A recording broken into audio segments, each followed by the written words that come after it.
Before we begin, thank you very much to Trans Rights Are Human Rights for joining the Patreon campaign. Now, if you are upset by that statement, I will remind you very quickly, when you comment in the section, even if it's a snide, unhappy comment, that still counts as interacting with the video, which YouTube likes. When you hit thumbs down, that counts as interaction, which YouTube likes.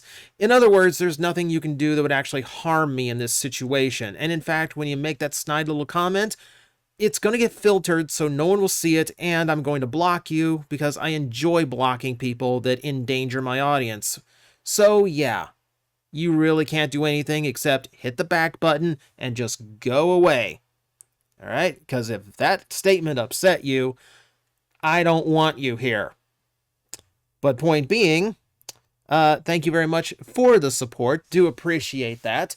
And obviously, I really don't care if it's going to piss a few people off. Yes, I will say literally anything that doesn't break TOS for the shoutouts. So, we have a weird one today. So, a lot of people during the last round of Patreon requests put forth creative challenges. So I guess you guys really do enjoy my creative work here on the channel. You guys apparently want me to do a lot more of it. So this one touches my heart in a very special way. This request came by someone who was planning to do this crossover themselves, but wanted my take on it first. So, what happens if Mega Man X crosses over with Transformers? One of my favorite video game franchises combined with my favorite toy franchise. Of course, this is going to be a tempting one to do. So, first off, Radical Dreamer X from DeviantArt is responsible for the artwork you see, which is magnificent artwork. Go check out their page to see the entire thing, because it's an entire, vertical screen with a whole bunch of Transformer Mega Man X love crossover. And there's another version that shows the Decepticon Maverick side of it too. Absolutely epic stuff, and the best stuff to demonstrate what we are dealing with today. So, first off, let's establish something really quick just to make sure that this can actually work. For starters, really the only thing we need to clear up here is location. Because originally I kind of, in the back of my brain, I just kind of assumed that most games made in Japan are, logically set in Japan. The same way a lot of American hero comics are always set in North America. So I did a little bit of research here. Actually, in Mega Man 8, we do see the location of Dr. Light's lab, and it is located in Central America. Actually, somewhere closer to the west, your Arizona area. But it does mean that, yeah, if Dr. Kane is stationed somewhere close enough where he could have discovered Light's lab in 21XX, then he is located somewhere close enough to actually explore Mount St. Hilary somewhere around Oregon. This could actually make sense. This could actually have worked. So we have a connecting point there. Logically, this could work. So we need another connecting point in order to actually establish this, and this is how we get the setting and the time period that I'm going to be setting this crossover in. And we're going to be setting it just after Mega Man X3 because of a character named Tunnel Rhino. So, because of the character's nature and because of how the character is designed, I've decided that this is a good one because his variability and just apparent activity after become Maverick of just tunneling through as much rock as he can, he's the character that is most likely to actually come across the arc in whatever he is doing. However, there's a few other reasons why I said it in post X3, because it does situate us in X4, where I find a lot of really good opportunities to cross these brands over. So let us begin. It is the year 21XX. Dr. Kane is investigating the findings of Tunnel Rhino left over after the Maverick's defeat. And what he finds is that somewhere buried in the mountain that he was tunneling through, there lies a massive structure that he had yet to reach. So, similar to finding Dr. Light's lab, Kane undergoes an investigation to actually uncover what it is. And of course, this is here's the slide for 21XX. Apologize for that. And of course, what he finds is the Ark, loaded with Transformers. And unfortunately, when he chooses to activate one, he doesn't know one from another. He doesn't know Decepticon. He doesn't know what makes them a good guy, bad guy. He just knows which one is going to make the best one, like the most convenient one. So he picks the one that's the least damaged from whatever happened to them.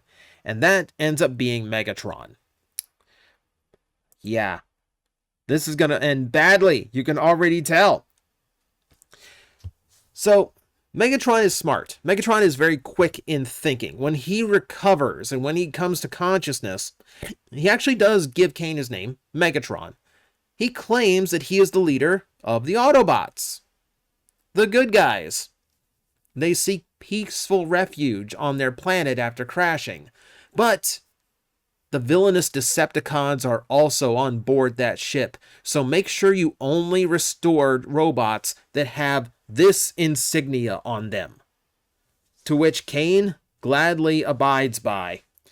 Once Kane has gotten all of the Decepticons removed from the Ark and restored in his laboratories, Megatron returns to the site of the Ark's uncovering and quickly blasts it shut again, warning him that they can't risk any of the Autobots any of the Decepticons escaping and causing chaos for the planet. They can't be allowed to accidentally revive as well.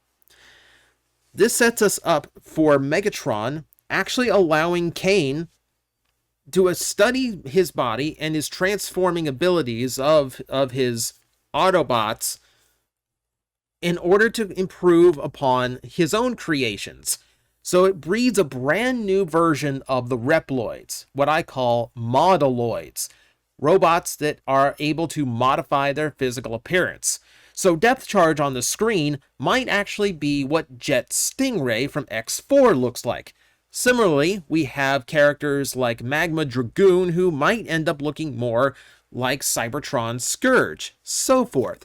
They are not just Reploids who are animal-based robots, they actually are standard robots that can transform into those animals. So now you have a best of both worlds situation and far improved Reploids. So,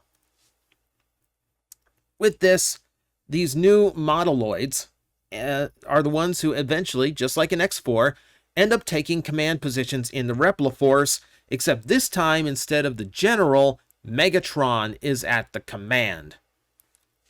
Because, of course, they're supposed... You think he's the good guy. Oh, that's cute. This sets us up for the beginning of Mega Man X4, where the General, Megatron, is confronted by a mysterious robot in a cloak, who is offering the ability to take over the world from humans if the RepliForce will cooperate with him. The twist here is the General had no reason to follow this. He was loyal to humans. Megatron chuckles. Megatron is amused that a Reploid would come to him looking for world domination when he's already set all the seeds to accomplish it himself. But finding a like-minded ally with the capabilities of Sigma actually is intriguing to the Megatron.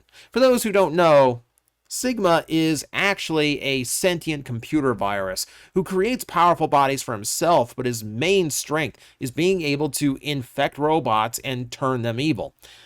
So when Megatron gains an ally capable of this, he realizes he has the one piece missing out of his puzzle. He doesn't just have the ability now to command the top leaders of the RepliForce, he can get all the underlings to also obey him, which is perfect for his plans. So rather than a coup and seeking independence, the RepliForce now just straight up turns on humanity aggressively, with its Modeloid leaders, technically already Decepticons, and the Sigma virus turning the bulk of the military, including the Colonel from X4, into full-blown Mavericks. This is a far more aggressive and far stronger front than the Reploids put on before, being far more aggressive and far more military in their tactics than previous, because they're not seeking independence, they're seeking war. Big difference. This is, of course, where the Maverick Hunters come into play. X and Zero taking off to counter, but this is now a RepliForce that comes with the military cunning of Megatron. So this is a far more difficult battle, and one that these two are very ill-equipped to handle. The robots they can beat, but military tactics far beyond what they've ever experienced, that's another story. Fortunately, after resurrecting a few robots and being warned about how dangerous they could be if resurrected and if they choose to side against humanity, Dr. Kane has learned. He's hedged his bets this time. You see, he didn't just recover the bodies of the Decepticons, he recovered the bodies of the Autobots as well without Megatron's knowledge. So Megatron blasting the mountain and burying the Ark again was a pretty futile gesture when all things considered. Now, the intent behind Kane is to actually reprogram these Autobots, because how does he know that they're actually, the good guys, into a fighting force that could actually pose a threat to Megatron and his Autobots. But fortunately, this time he chooses to rebuild and reactivate the smallest and potentially least damaging and least threatening of all of the remaining robots. And that ended up being Bumblebee.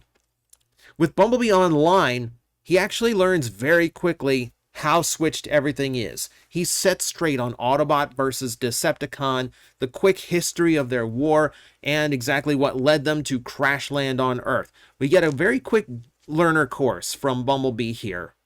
So, Megatron already has many of his Decepticons up and running. There's no way Bumblebee can handle them alone. There's only one robot here that can actually stand a chance of actually counteracting Megatron. That, of course, is Optimus Prime. So Kane and his factories now have to focus on getting Optimus back up and running. However, that still leaves the fight with the RepliForce.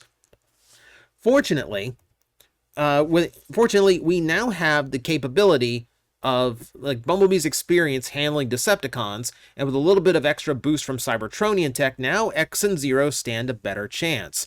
I would actually imagine, similar to how armor works in the X games, that both of them would receive more Cybertronian armor in order to stand a chance against these Decepticon-driven Modeloids.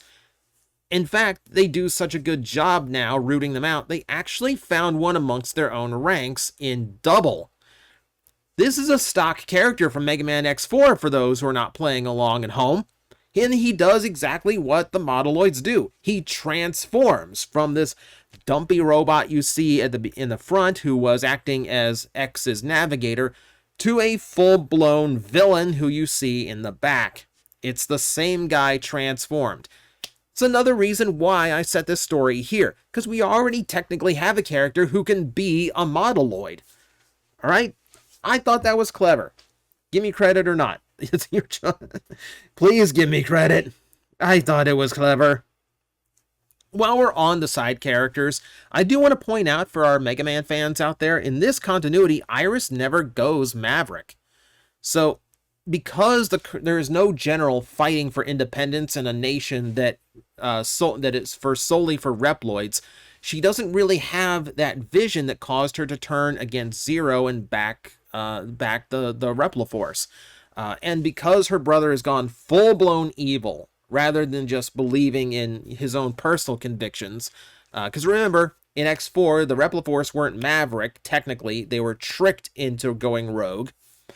But with Colonel full-on Sigma infected in this continuity, she doesn't really have a reason to harbor a grudge over Zero when he's eventually destroyed. There really wasn't any choice at that point. So, while sad over the situation, Iris actually survives this continuity. Little thing I threw in for myself. We do get through the bulk of Mega Man X4, and that does lead to a battle between X and Zero and Megatron. Of course, you do fight the General head-on, and appropriately for this comparison, he is a gigantic, very indestructible robot. Well, not very. You can obviously beat him. But a very powerful, very large robot. So fighting Megatron really isn't that different, outside of, again, the military advantage, and in this case, a firepower advantage. Megatron packs a much bigger wallop than the General ever did, and it does put X and Zero on the back foot. But that is appropriate timing for a hero. This is when Optimus Prime shows up. He comes backing with just enough Autobots in order to start pushing the Decepticons back, and of course, with his help, X and Zero can fight back against Megatron and force his retreat. But this is also where a discovery is made, or at least given to the Maverick Hunters. With enough Autobots restored, they actually learned about a power flux in the floating space weapon that the RepliForce controls above the Earth. That would be the final weapon, by the way. So now the suspicion is that whatever Megatron and Sigma are cooking, it has to do with that orbital weapon platform. So, for starters, let's point out that that's final weapon. That's where the finale of Mega Man X4 takes place. Now, in this, it is meant to look like a flower, but in our version, it is always going to be a flower at full bloom.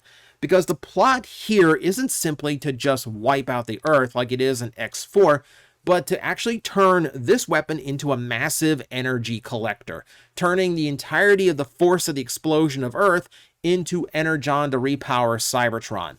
This is a plan pulled straight out of Season 1, G1. If they could think of it then, they could think of it here, especially when there is a death weapon just conveniently positioned for this to work out. For what it's worth, Sigma is actually kind of thrilled about the prospect of having these gigantic robots to possess with their far stronger and larger bodies, their ability to convert. Infecting them seems like a great plan. So he is really eager to let his virus rip along some Autobots. Now, the fate of X4, like the finale of X4, essentially does take place. Once Sigma's defeated, he breaks off into the separate bodies he does for the final battle, with one inclusion, because now we have a version of Sigma infecting Megatron. It is very much like Ultron Sigma here. It's an even mix between the two, but it does present a third body in this battle. So while Optimus Prime can battle Megatron Sigma, that leaves X to battle Gunner Megatron, or Gunner Sigma. Man, I'm getting my villains confused now. And it leaves Zero to battle Earth Sigma. So 3-on-3 fight. Now, video game wise, we know how this fight goes. You know, Mega Man or Zero have to battle all the components at the same time. But a 3-on-3 battle, if this was in animation in any form, this would be a pretty epic fight. Everyone going off at the same time. This would actually look super cool. Now, obviously, Sigma and Megatron are going to lose, but the final weapon is still going to go off, just like it did in X4. There's no general to block it with his body this time. But this is where Optimus Prime does get to be the big hero. He jumps in the path, he unleashes the Matrix, the energy from the Matrix deflects the blast from final weapon. Earth is saved. So, I am basically telling how Transformers would work into the storyline of Mega Man X4, because I do find there's plenty of ways where the fiction can worm its way in and actually mesh really well with the story and what is going on. Because of things like Double. Because of things like fighting a giant robot in general.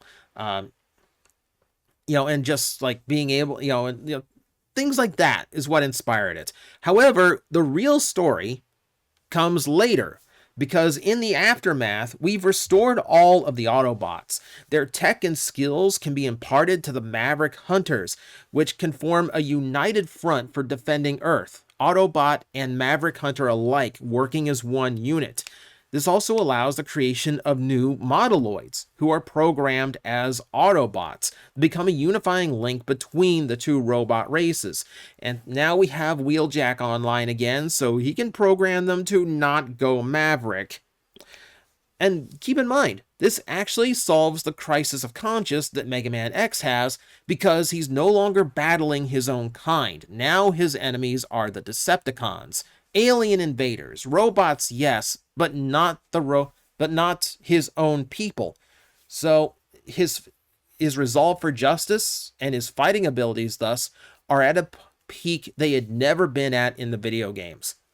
Meanwhile, Megatron Sigma survives the fight, and Sigma finally has what he's always wanted, a battle body that can actually stand up to fighting X, far more durable than any he's ever had before. And now with control over this body, because now he's fully infected Megatron with a Sigma virus, so his programming is going along with whatever Sigma's after. And that allows him to start infecting the other Decepticons with the Sigma virus. The Decepticons now form a front more unified than they've ever been. There is no disloyalty amongst these. Starscream is not a traitor. You don't have idiots who ruin things for Megatron because now it's all Sigma. And now far more dangerous than they've ever been. And now with the intelligence and the technology of Cybertron, finding new ways of distributing the Sigma virus like never before. And now, Sigma has a new goal. It's not simply enough to just infect all of the Reploids and destroy the Maverick Hunters. No. Now Sigma has a new goal. Cybertron. And the prospect of infecting an entire planet of giant mechanical life forms? That's irresistible to him. And that's where we leave it off, on what ultimately would make the best of stories for this. But I wanted to tell the origin story, and I wanted to work it into the existing fiction of Mega Man. I felt like X4 was right at that sweet spot where I could get all of it to work really, really well. So, that's the crossover. I hope you enjoyed another bit of little fiction from my brain. Crossover ideas are interesting. We might do more of these, request or not, just because part of me thinks there's a lot of franchises out there that would be really fun to cross over with Transformers, and then there's a few that would be so insane it'd be a good challenge just to think of it. But let me know in the comments below what you thought of the story. I'm hesitant to say, do you want to see more? Because I'm not expecting a great reaction from this video, but I never know. So I'll leave it to you in the comments section below. Thank you, everyone. Thank you, everyone, for watching. I will see you next time. And hopefully a burp will not interrupt my outro. I'm like, I think you guys got this. I will back away, and I will see you all later. You've got this handled. Alafi's like, really? You're not gonna help me? Like, it's fine now. It's like these disgusting creatures breathing down my neck, and you're all just like, I believe in you. You got this. All right, you seem to have this. 5 minutes.